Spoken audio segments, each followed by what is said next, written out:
Hello, मैं OS के साहिल अख्तर केंद्र विद्यालय कक्षा 10वीं का छात्र। और आज हम जो है एक मैथमेटिक्स के कॉन्सेप्ट को समझेंगे, जिसे कि कहते हैं ट्रिगोनोमेट्री ट्रिक। और ये जो है आप अपने लेफ्ट हैंड के जो है आप इस हथेली को यूज़ करके कर सकते हैं। और ये एक बहुत बड़ी ट्रिक है और एक बहुत बड़ी टेबल को आप आसानी से याद कर सकते हैं।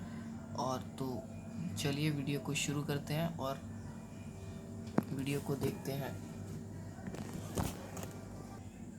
हाँ, तो देखिए ये है हमारी ट्रिगोनोमेट्री की वो ट्रिक। ठीक है, मैं लेफ़्ट वाला फिंगर यूज़ करता हूँ, आपको जो इससे ध्यान से दिखेगा। ठीक है, तो इसके लिए सबसे पहले आपको क्या करना है, आपको जो है अपने लेफ़्ट वाले जो है हैंड को देखना है, लेफ़्ट वाले पाम को देखना है। ठीक है, और इसे जो है आपको इस तरीके से रखना है और आपको जो है काउंटिंग करनी है 0 degree, 30 degree, 45 degree, 60 degree and 90 degree. ठीक है, तो चलिए, तो सबसे पहले आपको जो है याद रखना है कि ये 0 डिग्री होगा। और ये 0 डिग्री कैसे होगा मैं आपको बताता हूँ। देखिए 0 डिग्री मतलब थम मतलब ठेंगा, ठेंगा मतलब 0। जैसे कि आप लोग बचपन में करते थे, आपके जो भी दोस्त होते थे आप उनको जो है ऐसे कर देते थे। इसका मतलब होता था कुछ नहीं, कुछ नहीं, यानी कि ठेंगा, और ठेंगा मतलब होता है 0, कुछ नहीं मतलब 0। ठीक है, और कॉस की, और जो है आप जो इसका वैल्यू कैसे निकालेंगे, कॉस और सिन का वैल्यू, तो इसके लिए मतलब कॉस के लिए आप कोई भी एक फिंगर उठा लीजिए। फिंगर के जो है फिंगर के इस वाले फिंगर के मतलब राइट में जितने भी फिंगर्स होंगे, मान लीजिए कोई भी एक फिंगर, उसके राइट में जितने भी फिंगर बचते होंगे ना, ठीक है, उसके राइट में जितने भी फिंगर बचते होंगे,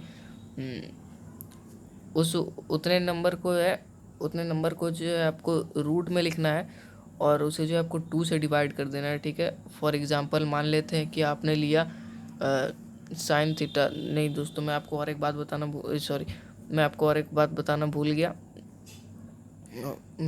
बताना भूल गया कि ये जो फार्मूला है आप याद कैसे रखेंगे कि जो है कॉस थीटा के लिए जो है फिंगर हमें सिर्फ राइट ही में काउंट करने हैं, लेफ्ट में नहीं काउंट करने हैं। ठीक है, तो जो क्लॉक होता है, आपने क्लॉक तो देखा होगा, एक सेकंड।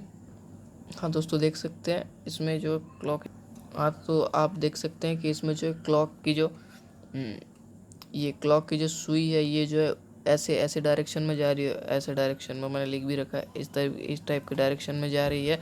तो इस डायरेक्शन में जो है क्लॉक मूव करती है। तो ये जो है मतलब कि क्लॉक वाइज यानी कि आपके राइट साइड में जितनी भी उंगलियां बचेंगी तो उतने को लिखना है। ठीक है, और इसका फॉर्मूला होगा ये। ठीक है, राइट या लेफ्ट हो, कोई फ़र्क नहीं पड़ता। मतलब कॉस के लिए तो राइट में इधर मान लीजिए कॉस के लिए जितने भी नंबर ऑफ फिंगर्स बचते होंगे, मान लीजिए कि हमने उठा लिया cos 30। ठीक है, तो cos 30 में क्या होगा, हमारे जितने भी फिंगर्स होंगे ना cos 30 के इस वाले साइड में, इधर देखिए हमें इधर कितने बचे, 3। ठीक है, तो हम यहाँ पे लिखेंगे रूट और अंडर रूट के नीचे लिखेंगे 3 डिवाइडेड बाई 3। तो कितना आया, √3/2 ना दोस्तों। तो चलिए मैं आपको किताब से भी दिखाता हूँ, एक सेकंड। कितने का वैल्यू, cos 30 डिग्री का वैल्यू, ये देखिए cos 30 का वैल्यू, ये देखिए √3/2। मैंने आपको कहा था √3/2। और ये किताब भी मैं आपको लास्ट में एक सेकंड समझाऊंगा। ठीक है, तो ये हो गया। और जो sin होता है, sin तो सीधा सा बात है, आप इतना बस याद रखिएगा कि cos का उल्टा। आप sin को मान लीजिए, क्योंकि हमारे पास सिर्फ दो ही ऐसे, हम जो सिर्फ दो ही चीज़ों को लेने वाले हैं इस ट्रिक के लिए। ठीक है, एक सेकंड, कि हम जो सिर्फ दो ही चीज़ों को लेने वाले हैं। ठीक है, तो अब आगे आते हैं।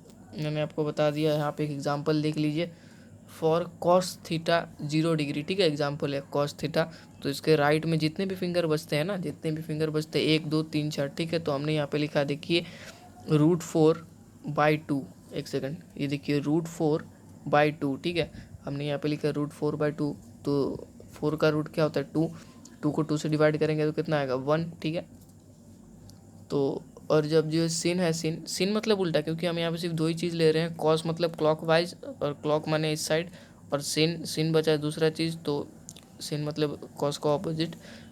हम अभी के लिए मानते हैं, एक्चुअल में तो ऑपोजिट नहीं होता है। तो ठीक है, हम याद करने के लिए शॉर्ट टर्म के लिए मान रहे हैं। ठीक है, और सिन थीटा के मान लीजिए 45 डिग्री है। ठीक है, तो इधर बचा 45 डिग्री, बीच वाला फिंगर। इसके जो लेफ्ट वाले साइड में जितनी भी फिंगर्स बचेंगी, जितनी भी, मान लीजिए अगर हम sin 90 भी लेते तो इसके साइड में जो है 4 फिंगर्स बचेंगे, तो हमारा आंसर आएगा √4/2। तो हमारा आंसर आता है 2, सॉरी 1, हमारा आंसर आएगा 1, ठीक है। तो sin 45 डिग्री है, तो यहाँ पे देखिए, ये √2/2, ठीक है। तो कितना आया √2, देखिए हमने यहाँ पे इसको सिंप्लीफाई कर लिया √2/2, तो कितना है हमारा 1/√2, ठीक है। तो चलिए अब आगे बढ़ते हैं। और एक एग्जांपल लिया है मैंने cos 60 डिग्री के लिए। cos 60 डिग्री था हमारा ये वाला फिंगर, एक सेकंड, ये वाला फिंगर हमारा था 60 डिग्री, और cos है तो हमें जो है क्लॉकवाइज जाना है, ठीक है। √1/2, ये देखिए एक ही फिंगर बचता है इसके साइड में, ठीक है। और हमारा फॉर्मूला क्या था, नंबर ऑफ फिंगर्स लेफ्ट, ठीक है। तो कितना हुआ √1/2, और 1 का तो स्क्वायर भी वही 1 ही होगा, और उसका स्क्वायर रूट भी 1 ही होगा, ठीक है। तो इधर देखिए अब कितना आया 1/2, ठीक है। √1/2 मतलब 1/2। और चलिए अब आगे देखते हैं कि अब जो है बाकियों का भी जो है फॉर्मूला कैसे निकाल सकते हैं। बाकियों का जो आपको याद ही करना पड़ेगा, लेकिन फिर भी अगर आपसे याद नहीं होता है तो आप इसको इस तरीके से मेमोराइज़ कर सकते हैं, ठीक है। मतलब आप जो कॉन्सेप्ट को समझिए, कॉन्सेप्ट को अगर आप समझेंगे तो आपसे सब याद हो जाएगा, ठीक है। तो ये देखिए tan थीटा का वैल्यू कितना होगा, sin theta by cos theta, ठीक है। आपको जो है tan थीटा के किसी भी मतलब tan थीटा का जो भी डिग्री होगा, मान लीजिए हम लेते हैं यहाँ पे tan 30 डिग्री, ठीक है। तो आपको यहाँ पे क्या लिखना है, sin 30 degree by cos 30 degree का जो भी वैल्यू होगा वो इस tan 30 डिग्री के बराबर होगा, ठीक है। आप सिर्फ, मैं यहाँ पे tan थीटा के लिए नहीं बोल रहा हूँ कि किसी के लिए भी बोल रहा हूँ, ठीक है। तो यहाँ पे cot थीटा का वही है, cot थीटा का 1/10 का tan थीटा का आपको जिसको वैल्यू निकालना है तो उस डिग्री का वैल्यू लिख दीजिए। तो यहाँ पे sec थीटा का भी वही है, वही सेम cos थीटा, मान लीजिए आप cos 60 सॉरी आप sec 60 का निकाल रहे हैं, तो फिर यहाँ पे जो cos 60 का, और यहाँ देखिए cosec थीटा का, एक सेकंड, cosec थीटा का इक्वल टू 1/sin थीटा, ठीक है। तो आप जो है इस किताब से वेरीफाई कर सकते हैं, मैं झूठ तो बोलूँगा नहीं, ठीक है। तो आप इस किताब से वेरीफाई कर सकते हैं। मैं आशा करता हूँ आपको वीडियो पसंद आया होगा, और थैंक यू।